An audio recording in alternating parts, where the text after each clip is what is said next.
कहा था आशुतोष, कि देश के लोगों की बंगाल के लाठी में चुनाव आवाज में नहीं होती है। एक तरफ तृणमूल कांग्रेस आरोप लगाती है कि भारतीय जनता पार्टी केंद्रीय एजेंसीज का उपयोग इस तरीके से कर रही है, दूसरी तरफ तृणमूल कांग्रेस और कांग्रेस के तरफ से आरोप लगाया जाता है कि भारतीय जनता पार्टी पर बीजेपी आरोप लगाती है कि पूरी स्टेट मशीनरी को इसी तरीके से इस्तेमाल किया जा रहा है। क्या हम कह सकते हैं कि बंगाल का चुनाव अलग है?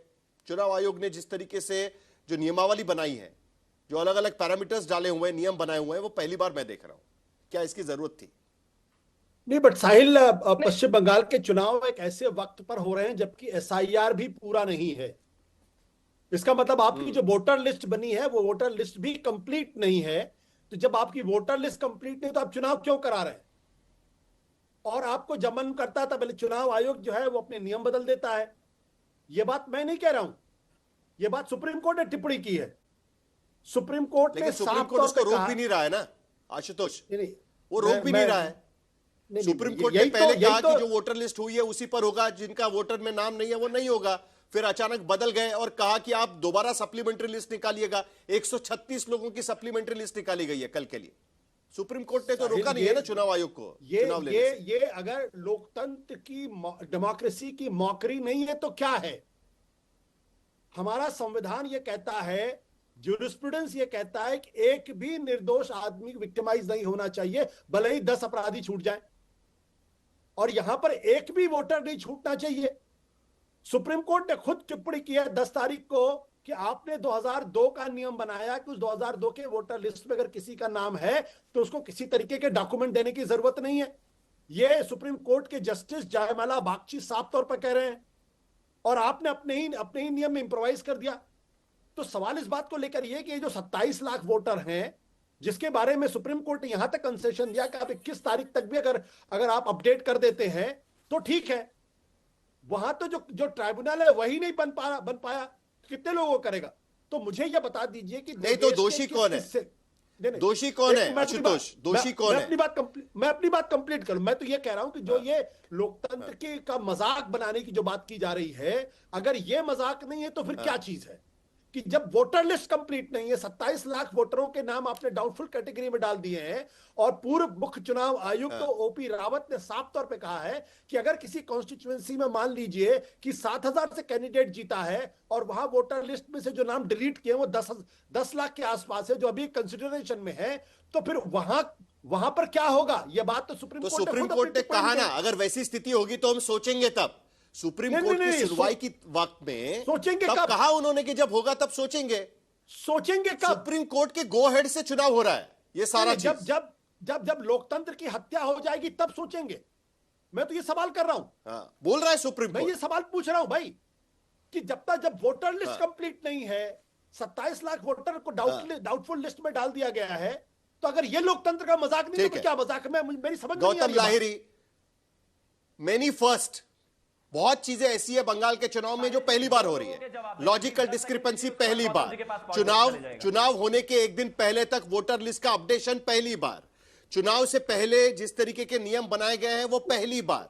क्या ये सारी पहली बार चीजें जरूरत है चुनाव में? बंगाल के चुनाव में बंगाल कोई स्पेशल केस सिनेरियो बन चुका है पूरे देश में। निश्चित तौर पर जो हो रहा है ये तो स्पेशल केस सिनेरियो बना रहा है, और सुप्रीम कोर्ट जो ऑब्जर्वेशन देते हैं वो ऑर्डर में लिखते नहीं है। लेकिन ट्राइब्यूनल बना दिया है, ट्राइब्यूनल के हाथ में कोई क्षमता नहीं है, वो लोग ढूंढ रहे हैं कहाँ है ट्राइब्यूनल। जेन्युइन वोटर को वोट से बाहर रखेंगे, ये तो लोकतंत्र का सवाल चुनाव हो रहा है काल 2 इशू पे, ममता बनर्जी का एंटी इनकम्बेंसी और चुनाव आयोग का, जिसको लोग सोचते हैं कि ये केंद्र सरकार का कहने पर कर रहा है, ये परसेप्शन है कि इसके कारण जो हो रहा है 77 में जैसे वोट हुआ था, ये आपातकाल का स्थिति लग रहा है। सक्सेसफुली लोगों का वोटर अधिकार और लोकतंत्र सबसे बड़ा चीज है। अगर इसके ऊपर अगर सम्मान सुप्रीम कोर्ट नहीं करेंगे, हमारा सुप्रीम कोर्ट आपातकाल भी सपोर्ट किया था, वो आप बात छोड़ दीजिए। बहुत कुछ ऐसे नहीं है कि सुप्रीम कोर्ट का बात मानना बार है, लेकिन उन्होंने ऐसे काम इस बार जो किया है। तो जी आपकी आवाज कट के आ रही है, मेरे ख्याल से आपके ऑडियो में कोई दिक्कत है, लेकिन आशुतोष कुछ कहना चाह रहे हैं। आशुतोष आपकी बात खत्म करिए, उसके बाद उसका जवाब शिवम देंगे। देखिए साहिल, मुझे ऐसा लगता है कि पश्चिम बंगाल में एक नए तरीके का प्रयोग हो रहा, और यह प्रयोग वाकई में लोकतंत्र विरोधी है, लोकतंत्र समर्थक, मेरी समझ में नहीं आ रहा। आप वहां के चीफ सेक्रेटरी, वहां के होम सेक्रेटरी, वहां के डीजीपी, वहां के कमिश्नर, 550 बड़े ऑफिसर्स के तबादले, उसके बाद रात नहीं, लेकिन शिवम त्यागी तो कह रहे हैं ना ये जो हो रहा है वो भी कम है। नहीं होना चाहिए, इससे ज्यादा होना चाहिए। इसीलिए मैं कह रहा हूं कि ये जो प्रयोग पश्चिम बंगाल में किया जा रहा है, ये प्रयोग देश के लिए बहुत अच्छा है या घातक है देखने की बात है। अगर यह प्रयोग कामयाब होता है तो पूरे देश के लोकतंत्र के लिए एक बहुत बड़ा सवाल खड़ा हो जाएगा कि आप ऐसे भी चुनाव करा सकते हैं। सबसे बड़ा सवाल है शिवम त्यागी। पहला, देखिए मैं एक चीज कहना चाहता हूं कि खास तौर पर अगर हम बात करें आशुतोष जी की, तो आशुतोष जी मेरा और बाकी सभी पैनलिस्टों से एक निवेदन है, आपके लिए एक्सरसाइज शायद बहुत बड़ी होगी क्योंकि आप अपने एयर कंडीशनिंग रूम में बैठकर इस तरह का डायलॉग कर पा रहे हैं क्योंकि आप एक डेमोक्रेटिक सरकार के अंतर्गत आने वाले राज्य में बैठकर ये चल पा रहे हैं।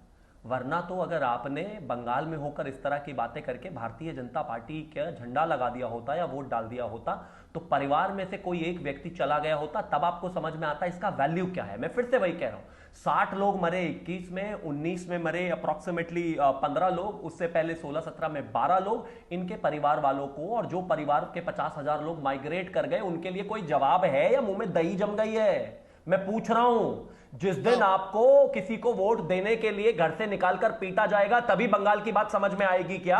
और आगे आना चाहता हूं मैं, 10 सेकंड और दीजिएगा। एक बहुत बड़ी बात राजनीतिक पार्टी के कार्यकर्ता होंगे तभी आप समझ पाएंगे। थोड़ा सा सम्मान जल्दी से जवाब लीजिए शिवम, दोबारा आऊंगा आपके पास।